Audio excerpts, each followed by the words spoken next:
Hi, today's video is peanut butter and raisin cookies. We've done them in two different sizes. We've done kind of a regular size and we've done kind of monster size cookies.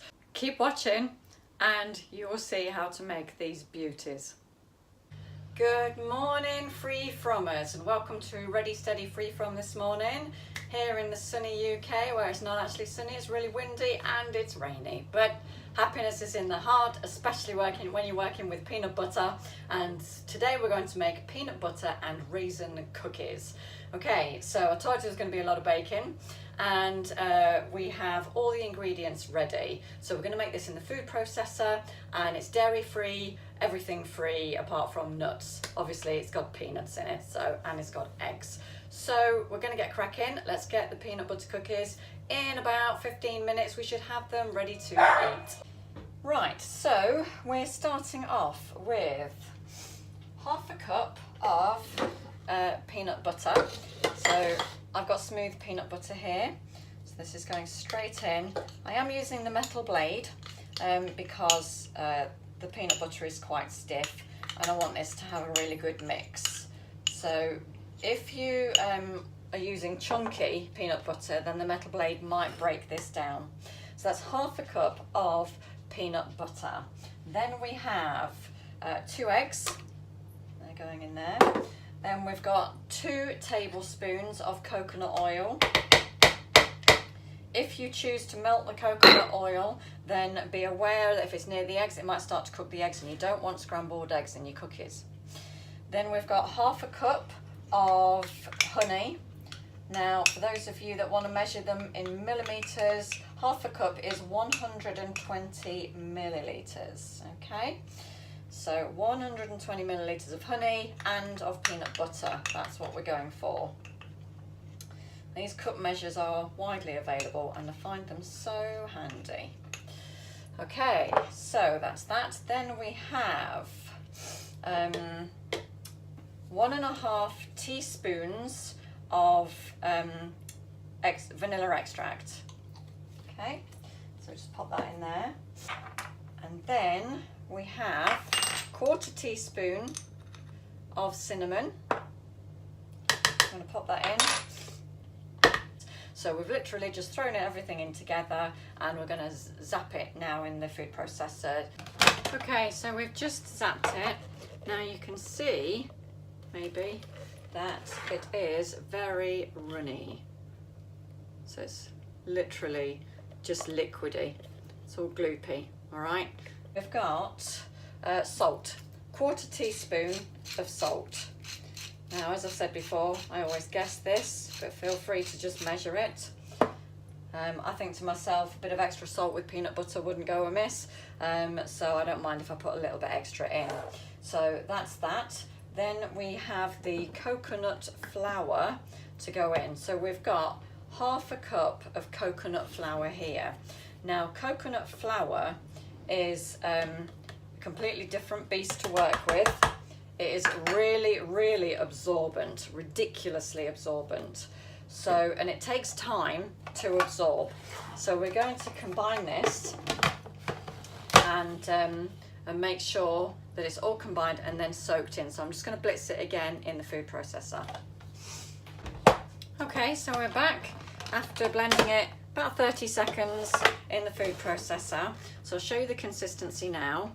So it's probably doubled in thickness, but it's still got to get thicker yet, all right? So now I am going to add in the bicarbonate of soda. So we've got 1/2 teaspoon of bicarbonate of soda, and so that's the raising agent. Okay, so I'm just going to blitz this again just to mix that bicarbonate of soda in again for about 30 seconds. Okay, so that's all of the ingredients in. Now, with coconut flour, you do need to wait. You need a bit of patience, and obviously if you've seen any of my other videos, you'll see I'm not a very patient person. But patience has taught me everything with these cookies because they're very different. So when it comes to coconut flour. So the first batch I ever did, it was so runny, I just did a test cookie to see if it was going to spread everywhere, but it didn't. By the time I'd cooked the first cookie, the mixture had thickened quite a lot. So you need to leave it for about 5-10 minutes just to absorb. The coconut flour just keeps absorbing. And so the longer you wait, the more it absorbs. It does obviously get to a point where it stops absorbing. It doesn't keep absorbing forever, but certainly it's going to get thicker than it is. All right, so we're going to wait. While we're waiting, I'll let you know that this recipe is from wellplated.com. It's coconut flour cookies. She uses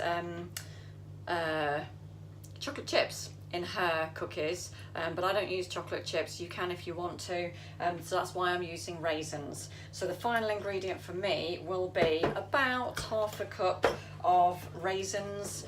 You could use sultanas if you wanted to, or anything that you wanted, or chopped nuts. So I'm going to pop a handful in here. So we're going for about half a cup. So it's few or as many as you like, really. If you like lots of raisins, then put more in. There's nothing to stop you doing that. And I'm just going to mix that by hand in while the coconut is still absorbing. Now the oven temperature we've got on, I'm on a fan oven, so I'm on 160 fan, and that equates to, I've got a handy guide here stuck on my wall. I keep it here all the time so that I know what I'm doing. So 160, so here we go. So this is from my old oven actually, so I always take 20 degrees off of this. So we're looking at gas mark 4, 350 and 180, but if you've got a fan oven, you'll be at 160. All right, now these cookies, you can do them in different sizes. So you can do big ones, which will obviously take longer to cook, or you can do like smaller cookies. So I'm going to try and do smaller cookies because she says to bake them for 6 to 7 minutes, which is not very long at all. So if you do small ones, you can do that. Okay, so let's just check with the, okay, so I'm just going to show you. All right, so we're going to leave it another 5 minutes, and then we're going to come back to it and pop it on the tray.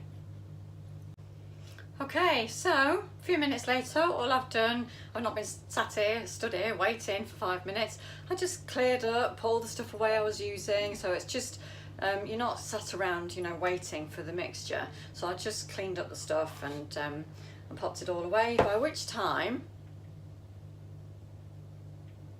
you can see that it's a lot thicker. All right, so this is coconut flour. If you're substituting flours in recipes, coconut flour is not an easy one to substitute. So we're going to pop it on the cookie sheet now. On the cookie sheet, it's the silicone mat thing that I always use and I swear by, on a nice baking tray that's about that size. So I'm hoping this makes quite a few cookies, especially if you make them smaller. I do tend to make mine bigger, so I'm going to kind of make a mixture. Now in the recipe she says to use a cookie scoop.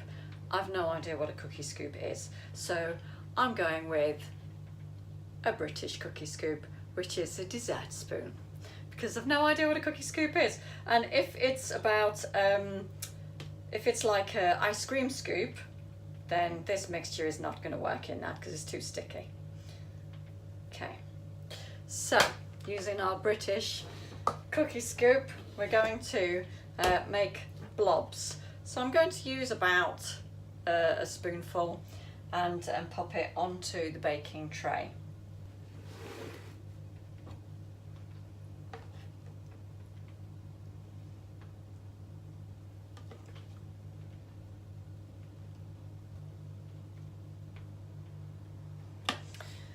Right, so we've got 12 cookies there, and I've still got plenty of mixture left over, so I reckon I'm going to get at least another 6 or 8 out of that on another tray when this one's done, but I might do bigger ones.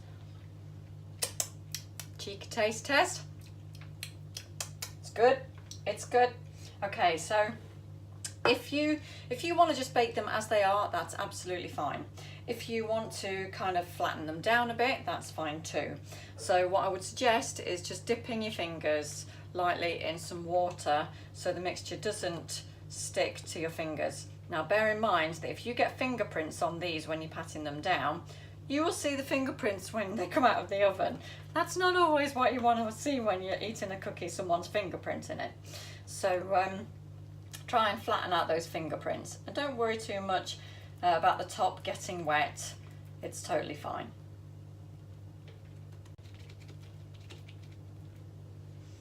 Okay, now if you wanted to do them smaller than this, you obviously could, but you might have to watch the cooking time accordingly. All right, so we're going to pop these in the oven now. Mine's at 160. As I said before, if it's not a fan oven, you're going at 180 or 350 or gas mark 4, and we're going to go for 6 or 7 minutes, and we're going to see what they look like. We're looking for them to be a little bit golden brown.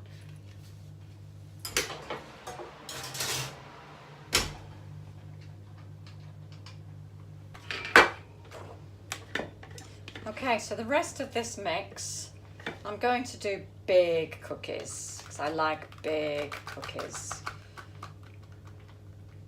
especially when they're out the freezer or even after they're defrosted. So yes, these freeze very, very well. So instead of another 6 or 8 small cookies, we're going to go for some big ones. Big cookies. So we're just going to pat these down like we did the other ones. Now they don't spread really, so it's okay that they're close together. Big, fat, juicy cookies. Now you can see that these are at least twice the size of the other ones, so I would have got another 8 out of the rest of that mix.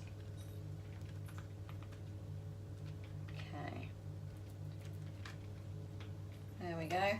Not too precious about the size, you know me, not precious about lots of things. So I'm going to pop these in. These are going to take longer, so they're probably going to go double the time. So I'm going to pop them in now and give them longer. Okay, so we're back here with the peanut butter cookies. They're fresh out of the oven, so I'm going to slide them off of the baking tray and put them onto the cooling rack.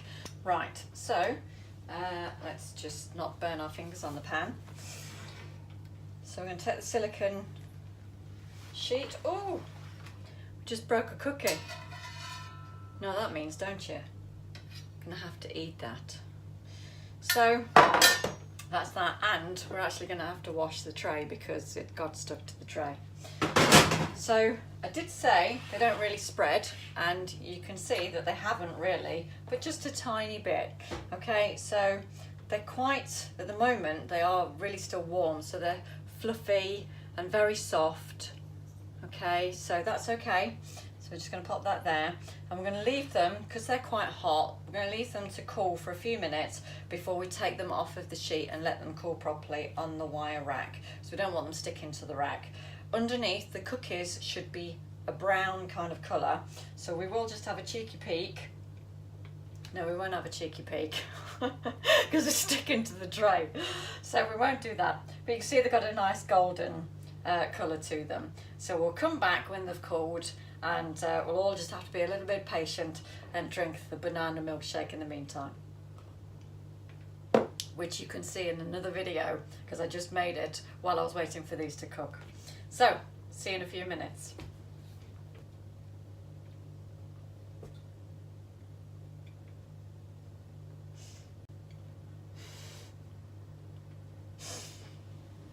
I just had the bit that was broken.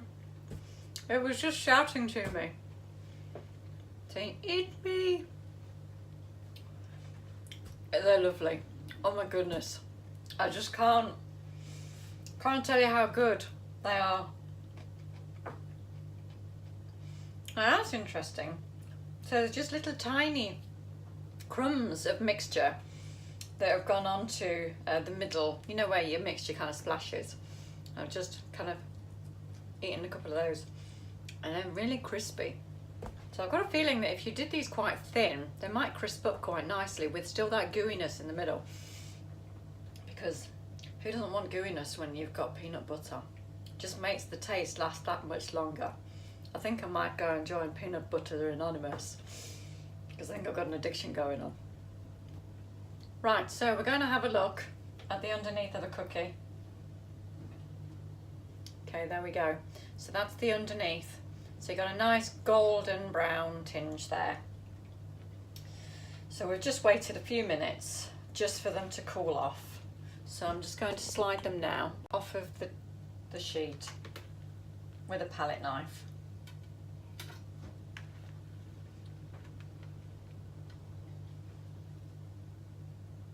Now if they are stuck together, just gently cut in between them, because you don't want bits breaking off, because that's going to mean you have to eat them. They're tempting enough as it is. And I particularly like the raisins in these because they give you that extra bit of chewiness. So I guess that a chocolate chip would give you a nice hit of chocolatiness. But if you're not on the chocolate, then raisins are great in this. Now they are very delicate, so we're just being gentle with them. There we go. Okay, and then that can go in the washing up. I'll just eat the crumbs. Yum, yum, yum, yum, yum. Okay, so we just took out the big ones out of the oven. Now, these are massive. So, and they have spread into each other because obviously there's more mixture, so there's a bit more spreading. And you can see, I don't know if you can see this, but as I press into it, it's really soft underneath. But you know what that means? That means gooiness right in there. So we're not going to start poking holes in them, but they are nice and golden brown. I've done them for 15 minutes. In fact, it was 14, so I took them out of the oven early because they were going nice and golden brown on the edges. If you want to play around with it and leave them in a bit longer, then by all means go for it, but do be careful, don't let them catch and burn. So again, we're going to slide them off of this onto the cooling rack and let them cool. So there you have it, my friends. We have peanut butter and raisin cookies. They're still a little bit warm and they'll freeze really well. You don't have to put any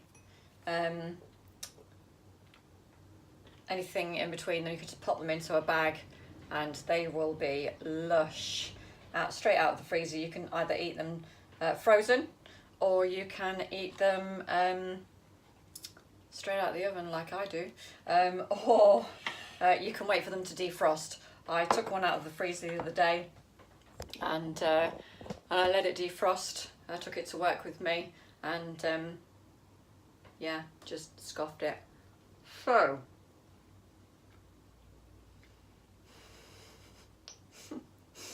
I've got a problem. So, peanut butter and raisin cookies, you know how to make them, I just told you. So give it a go and enjoy them, and enjoy cooking Freefrom because it can be amazing, as you can tell. So see you next time in the kitchen. Bye.